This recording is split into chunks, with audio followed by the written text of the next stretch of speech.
નમસ્કાર વિદ્યાર્થી મિત્રો, સ્વાગત છે તમારું તમારી પોતાની યુટ્યુબ ચેનલ માય ટીચિંગ ક્લાસમાં.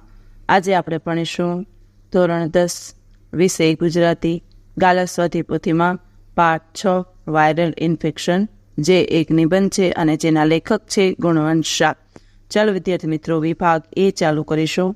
મારી સાથે સ્વાધ્યાય પોથી પૂરતા જાઓ એ તમને બધાને શુભેચ્છા. પ્રશ્ન નંબર 1 છે, નીચેના દરેક પ્રશ્નોનો એક વાક્યમાં ઉત્તર લખો. પહેલું, સેમ્યુઅલ બટલરે આદર્શ સમાજની સી સ્થાપના કરેલી? જવાબ લખો. જેમાં માંદા પડનાર માણસને કેદની સજા થાય એવા આદર્શ સમાજની સ્થાપના કરેલી. બીજું, ખાવા પીવાની બાબતમાં કોણ બેદરકાર છે? તો લખો, ખાવા પીવાની બાબતમાં ભણેલા અને અભણ લોકો બેદરકાર છે. ત્રીજું, વાયરલ ઇન્ફેક્શનના નિબંધના લેખકે સભ્ય ગણાતા સમાજની શરમ કોને કહી છે? તો લખો, વાયરલ ઇન્ફેક્શનને નિબંધના લેખકે ઓપીડીમાં કીડિયાની જેમ દર્દીઓ ઉભરાય તેમ સભ્ય સમાજની શરમ કહી છે. ભારતમાં ગંદકીથી ભારે ખલેલ પામનાર સંત કોણ હતા? તો કે વિવેકાનંદ હતા.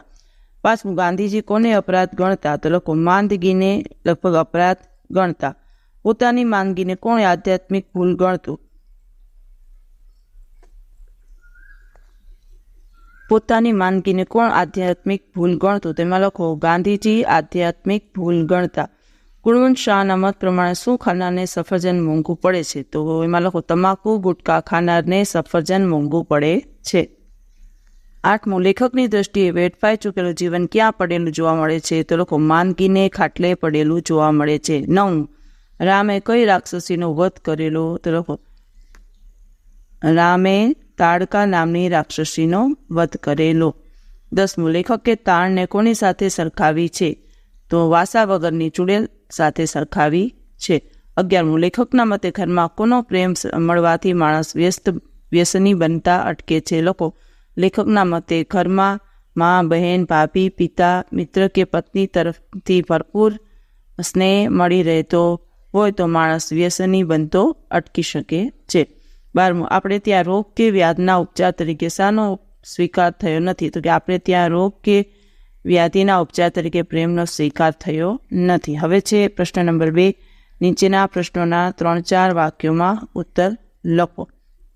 2 માર્ક્સનું છે. પહેલું, લેખક માલિકને શરીરે કરેલો ક્રૂર કટાક્ષ શાને કહે છે? તો લખો, માલિકે આપણાને સુંદર સ્વસ્થ શરીર આપ્યું છે. એ આપણે સૌને સાચવવા માટે સહેજ પણ શ્રમ લેતા નથી. પરિશ્રમ કર્યા વિના બેઠા બેઠા મનગમતું ખાઈ પીને જીવન જીવવું અને આપણે સૌભાગ્ય માનીએ છીએ. તેથી હૃદયરોગના હુમલા વખતે પરસેવો વળેવા એવા દિવસો આવે છે.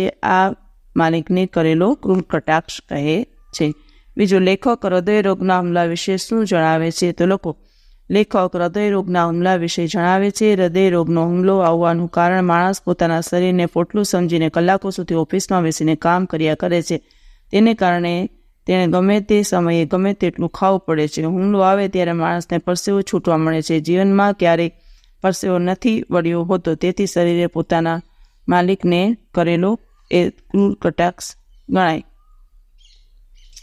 માંદા પડવાનું આપણે માનીએ તેટલું સહેલોથી આ વિધાન સમજાવો. લોકો, જો ભર્યા પ્રેમાળ પરિવાર હોય તો તન અને મનનું આરોગ્ય જળવાઈ જાય. જીવન વીમો ઉતારવો જરૂરી છે, પણ એવી વિરોધ જીવનમાં શ્રદ્ધા જરૂરી છે.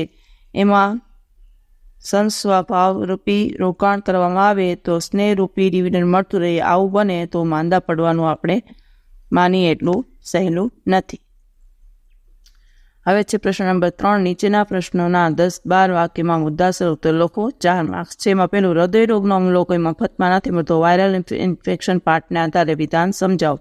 લખો, હૃદયરોગનો હુમલો કોઈ મફતમાં નથી મળતો. આ વિધાન માર્મિક કે પરમાત્મા સુંદર જીવન માટે અતિ સુંદર સ્વાસ્થ્ય હૃદય આપે છે. કોઈના પક્ષે તેને ભેદભાવ નથી. વ્યક્તિ શરીર પ્રત્યે બેદરકાર રહીને આહાર વિહારની કુટેવોને લીધે શરીર સાથે નિર્દયતા અને પૂર્વક વર્તીને હૃદયરોગનો ભોગ બને છે. લેખક કટાક્ષમાં કહે છે, શરીરને પોટલું સમજીને કલાકો સુધી ઓફિસની ખુરશીમાં બેસી રહેવું પડે છે. ગમે તે સમયે ગમે તેવું અને ગમે તેટલું ખાવું પડે છે.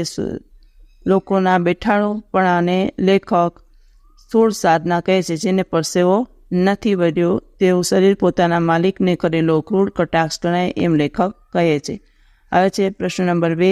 મનની સ્વસ્થતાનો શરીરની તંદુરસ્તી પર સીધો પ્રભાવ પડે છે એમ લેખક શા માટે કહે છે? લોકો મનની સ્વસ્થતાનો શરીરની તંદુરસ્તી પર સીધો પ્રભાવ પડે છે એમ લેખક કહે છે કે કારણ કે માણસનું મન ભાંગી પડવાનું તેની અસર તેનો શરીર પર પડે છે. મનની પ્રસન્નતા પાચન શક્તિને જાળવે છે, જ્યારે એસાથી એસિડિટી વધી શકે છે. મનની પ્રસન્નતા માટે હાસ્યની એક પણ તક જતી ન કરવી એમ લેખક સૂચવે છે. માનસિક તાણથી બ્લડ પ્રેશરની બીમારી આવે છે. તાણને લીધે લેખકે ચૂડેલ સાથે સરખાવી છે. તેનો નાશ કરવો જોઈએ.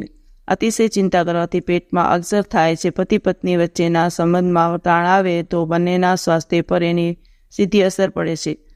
અહંકાર, દાવપેચ, છળકપટ જેવા દૂષણોથી પણ શરીર સ્વસ્થ રહેતું નથી. નશો, ધૂમ્રપાન, શરાબનું સેવન વગેરે વ્યસનો પણ શરીરની તંદુરસ્તીને સીધું નુકસાન પહોંચાડે છે.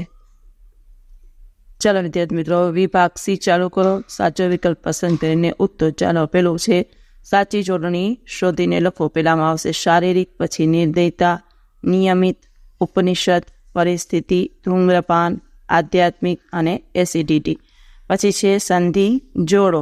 પેલું છે સ્વચ્છ, બીજું શ્રદ્ધા, ત્રીજું કટાક્ષ, પ્રત્યેક, તંદુરસ્ત અને સમર્પણ. પછી છે સમાસ ઓળખાવો. તો પેલામાં આવશે મધ્યમ પદ લોપી, દ્વંદ્વ, તત્પુરુષ, તત્પુરુષ, તત્પુરુષને બહુવ્રીહી. પછીનો પ્રશ્ન છે પૂર્વ પ્રત્યય કે પર પ્રત્યય કે એક પણ પ્રત્યય નહીં. એમાં જો પેલામાં આવશે પર પ્રત્યય, બીજું પૂર્વ પ્રત્યય, ત્રીજું પૂર્વ પ્રત્યય, ચોથું પર પ્રત્યય, પાંચમું એક પણ પ્રત્યય નહીં, છઠ્ઠું પૂર્વ પ્રત્યય. પછી છે સમાનાર્થી. તો ગૌરવ તો કે મહત્તા, ઇન્સાન તો કે માણસ, પછી પાંગડું તો કે અપંગ, સ્વસ્થ તો કે તંદુરસ્ત, પ્રહાર તો કે ઘા, ઈરાદો તો કે હેતુ. હવે છે સંજ્ઞાઓના પ્રકાર લખો. ગાંધીજી તેમાં લખો વ્યક્તિવાચક, માંદગી તો કે ભાવવાચક, ઉકરડો તો કે જાતિવાચક, મુંબઈ તો કે વ્યક્તિવાચક. હવે છે અલંકારનો પ્રકાર. ચાલો, પહેલામાં લખો વ્યાજ સ્તુતિ, બીજામાં લખો રૂપક અને ત્રીજામાં પણ લખો રૂપક. હવે છે રૂઢિપ્રયોગોના અર્થ. 8મો પ્રશ્ન. એમાં પહેલું લખો પરસેવો છૂટી જવો તો કે ગભરામણ થવી, બીજું મન ભાંગી પડવું તો કે નિરાશ થવું, ત્રીજું મનના મેલા હોવું તો કે ખરાબ દાનતના હોવું, સડી કરવી તો કે અટકચાળું કરવું, સંકટ સમયની સાકર તો કે મુશ્કેલીના સમયે ઉપયોગ કરવો, અને સુખ હોવી તો કે ચીડ હોવી. હવે છે 9મો પ્રશ્ન. શબ્દ સમૂહ માટે એક શબ્દ. પહેલામાં લખો કાર્ડિયોગ્રામ, બીજામાં યજમાન, ત્રીજામાં ખરડાગર અથવા વૃદ્ધાશ્રમ, ચોથામાં ડિવિડન્ડ, પાંચમામાં વાયરસ, છઠ્ઠામાં કટાક્ષ, સાતમામાં અનાથ, આઠમામાં નિરોગી. પછી છે વિરોધી શબ્દો.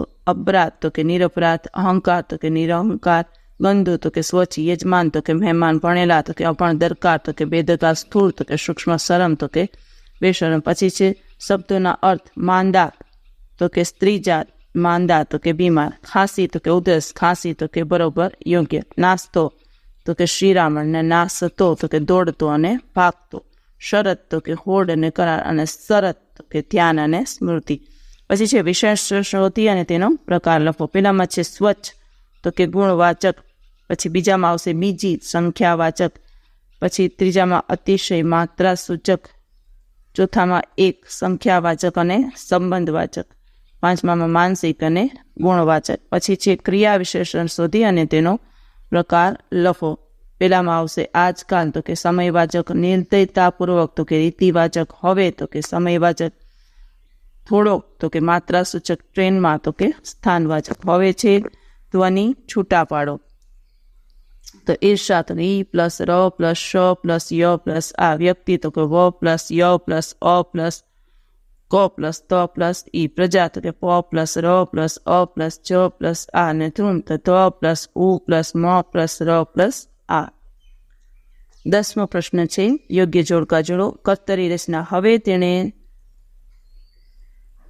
સિગરેટની સંખ્યા ઘટાડી છે. બીજું કર્મણી રચના. એક જમાનામાં કોઈ માંદું પડે તો ડાક્ટરને સજા કરવામાં આવતી. હવે છે પ્રશ્ન નંબર 16, પ્રેરક વાક્ય રચના બનાવો. પ્રેરક વાક્ય રચનામાં લખો, રામે તાડકા નામની રાક્ષસીનો વધ